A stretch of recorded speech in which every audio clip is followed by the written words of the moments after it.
High বন্ধুরা, আজকে আমি চিকেন কারি বানাবো। এর জন্য কড়াইয়ে তেল দিয়ে দিচ্ছি, সয়াবিন তেল। এটাতে আগে মাংস আর আলু ভাজা হয়েছিল, এই তেলটাই দিচ্ছি। এই যে মাংস আর আলু ভাজা রাখা হয়েছে। এবার পেঁয়াজ কুচি দিয়ে দিচ্ছি, নেড়ে নেব।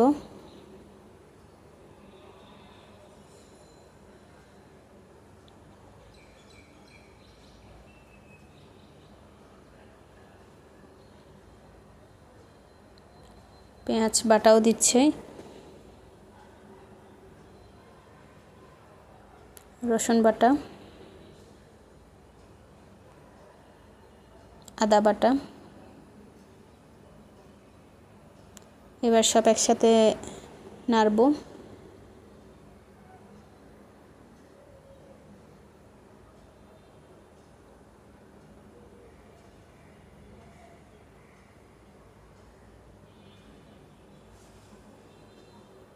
এবার সামান্য লবণ দিচ্ছি পরিমাণ মতো, মরিচের গুঁড়ো,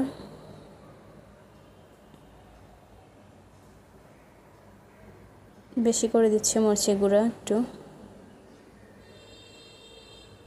আমি কিন্তু হলুদ ব্যবহার করছি না, আপনারা চাইলে দিতে পারেন। একটু জল দিয়ে দিব যাতে মশলাটা একটু ভালো করে কষানো যায়।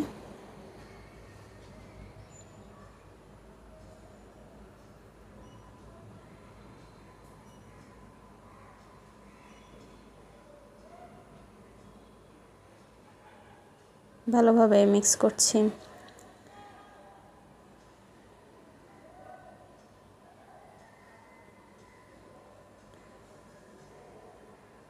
আর একটু জল দিয়ে ভালো করে কষিয়ে নিচ্ছি মশলাটা।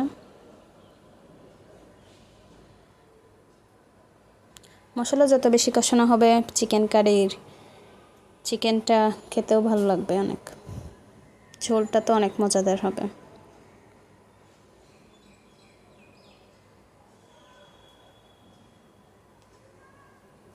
ম্যাগি মশলা 1 প্যাকেট দিয়ে দিচ্ছি।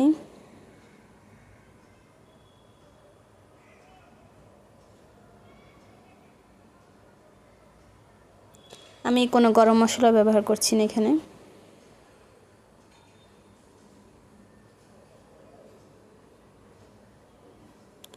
এবার প্রাণ সস দিয়ে দিব।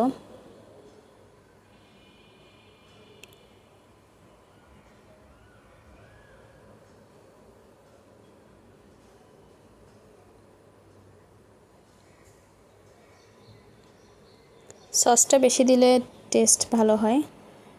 সয়া সস দিচ্ছি, 2 কাপ সয়া সস দিলাম। এবার ভালোভাবে সব মিক্স করতে হবে।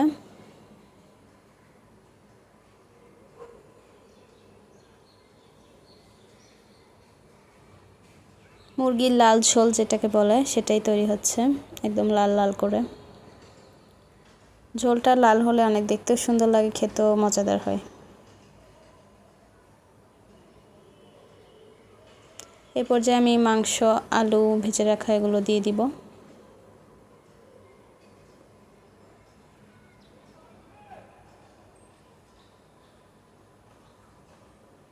এবার ভালো করে সব নাড়তে হবে একসাথে, যাতে মাংসের ভিতরে মশলাটা ঢুকে ভালোভাবে।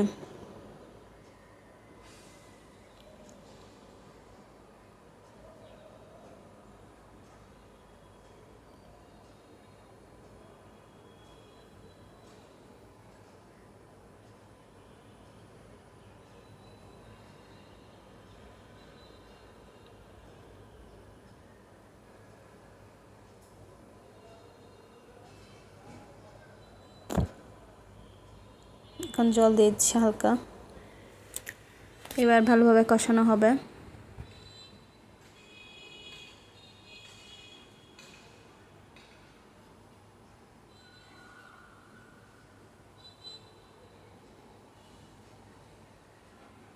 মাংস যত কষানো হবে ততই অনেক টেস্টি হয়, ভালো লাগে খেতে।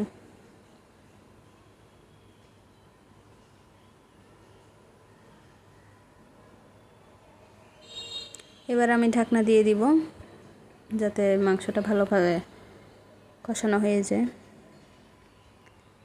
ঢাকনা খুলছি, তেল ছেড়ে দিয়েছে দেখুন। তেল ছেড়ে দিলেই বোঝা যাবে যে ভালোভাবে কষানো হয়েছে মাংসটা।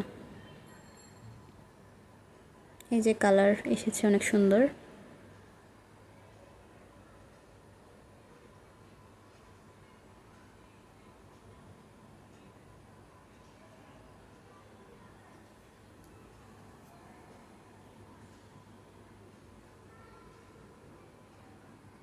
এই পর্যায়ে আমি পানি দিয়ে দিব। আপনারা যে যতটুকু ঝোল খেতে চান ওই পরিমাণ পানি দিবেন।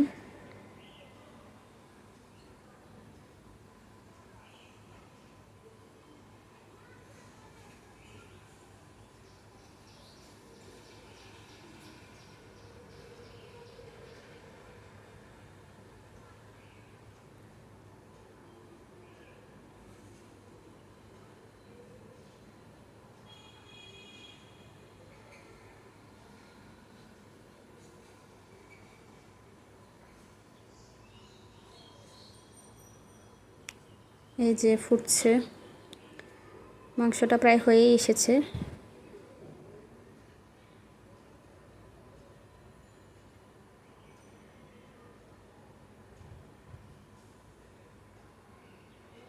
এই যে দেখুন কি সুন্দর লাল লাল ঝোল হয়েছে মুরগির।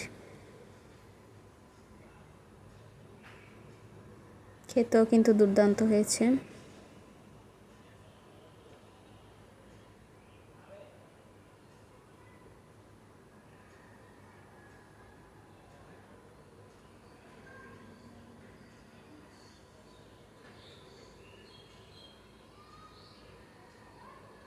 আরেকটু ফুটুক, আরেকটু দমে দিয়ে পরিবেশন করা হবে।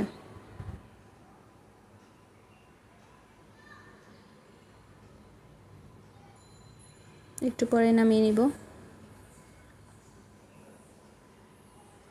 এই যে নামিয়ে নিলাম, হয়ে গেল আমার চিকেন কারি, মুরগির লাল লাল ঝোল। খেতে দুর্দান্ত হয়েছে। রেসিপিটা আপনারা একবার ফলো করবেন আর আমার পাশে থাকবেন সবাই। ধন্যবাদ।